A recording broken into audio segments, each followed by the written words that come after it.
नमस्कार दोस्तों। जेठ मास के कृष्ण पक्ष में पड़ने वाली एकादशी को अपरा एकादशी के नाम से जाना जाता है। अपरा एकादशी अपार धन और पुण्यों को देने वाली तथा समस्त पापों का नाश करने वाली मानी जाती है। अपरा एकादशी 15 मई 2023 सोमवार के दिन है। पद्म पुराण के अनुसार जो मनुष्य अपरा एकादशी का व्रत करते हैं उनकी लोक में प्रसिद्धि होती है। असाध्य रोगों से मुक्ति पाने और सुख समृद्धि प्राप्ति के लिए इस दिन श्री हरि विष्णु की पूजा अचूक मानी जाती है। अपरा एकादशी 2023 का शुभ मुहूर्त क्या है जानते हैं। पंचांग के अनुसार ज्येष्ठ मास के श्री कृष्ण पक्ष की अपरा एकादशी तिथि की शुरुआत 15 मई 2023 को प्रातः 2:46 पर होगी और अगले दिन 16 मई 2023 को 1:03 पर समाप्त होगी। उदया तिथि होने के कारण विष्णु भगवान की पूजा 15 मई को की जाएगी। पूजन का शुभ मुहूर्त है 8:54 से 10:36 तक। अपरा एकादशी का पारण का समय है 16 मई 2023 सुबह 6:41 से सुबह 8:13 तक। अपरा एकादशी का महत्व क्या है जानते हैं। धार्मिक मान्यता के अनुसार जो फल गंगा तट पर पितरों को पिंडदान करने से प्राप्त होता है वही अपरा एकादशी का व्रत करने से प्राप्त होता है। बद्रीनाथ के दर्शन, सूर्य ग्रहण में स्वरदान करने से मिलने वाला फल मात्र अपरा एकादशी का व्रत करने से समान मिलता है। अपरा एकादशी को अजला एकादशी के नाम से भी जाना जाता है। इस दिन श्री हरि का पूजन और ब्राह्मणों को दान देने से कीर्ति और धन में वृद्धि होती है। अपरा एकादशी व्रत कथा। बोलिए ओम नमो भगवते वासुदेवाय नमः। युधिष्ठिर कहने लगे कि हे भगवान, ज्येष्ठ कृष्ण पक्ष का क्या नाम है तथा उसका महत्व क्या है, सो कृपा कर कहिए। भगवान श्री कृष्ण कहने लगे कि हे राजन, यह एकादशी अचला तथा अपरा 2 नामों से जानी जाती है।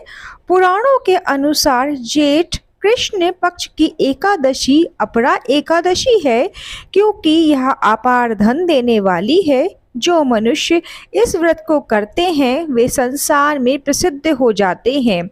इस दिन भगवान त्रिविक्रम की पूजा की जाती है। अपरा एकादशी के व्रत के प्रभाव से ब्रह्म हत्या, भूत योनि, दूसरों की निंदा आदि के सब पाप दूर हो जाते हैं।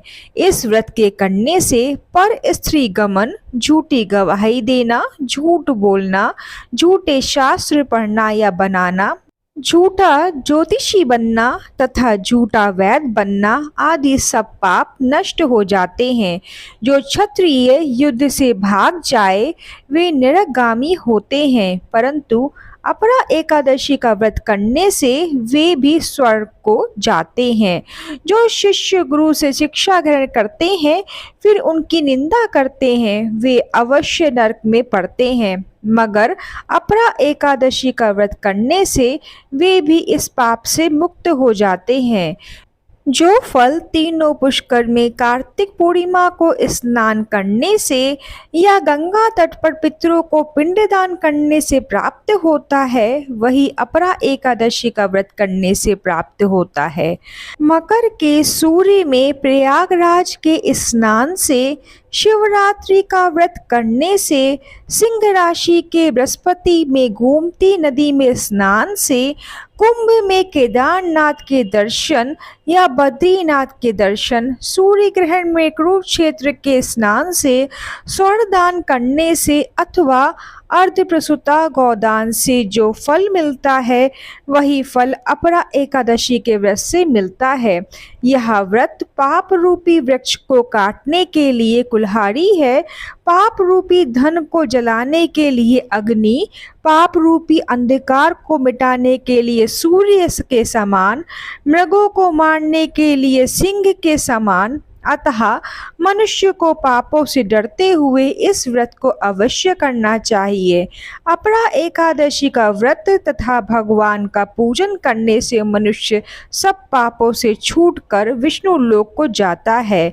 इसी की प्रचलित कथा के अनुसार प्राचीन काल में महीध्वज नामक एक धर्मात्मा राजा था।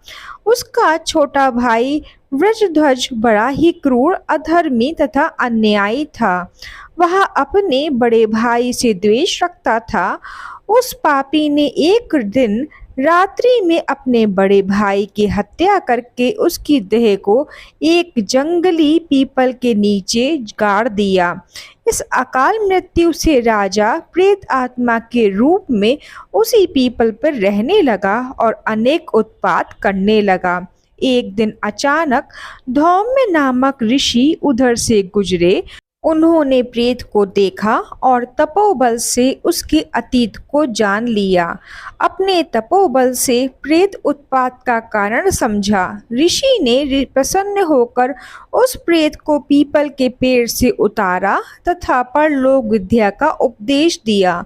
दयालु ऋषि ने राजा की प्रेत योनि से मुक्ति के लिए स्वयं ही अपरा या अचला एकादशी का व्रत किया और उसे अगति से छुड़ाने को उसका पुण्य प्रेत को अर्पित कर दिया। इस पुण्य के प्रभाव से राजा की प्रेत योनि से मुक्ति हो गई। वह ऋषि को धन्यवाद देता हुआ दिव्य देह धारण कर पुष्पक विमान में बैठकर स्वर्ग को चला गया। हे राजन, यह अपरा एकादशी की कथा मैंने लोकहित के लिए कही है। इसे पढ़ने अथवा सुनने से मनुष्य सब पापों से छूट जाता है। फिर मिलते हैं अगली वीडियो में। तब तक ओम नमो भगवते वासुदेवाय नमः।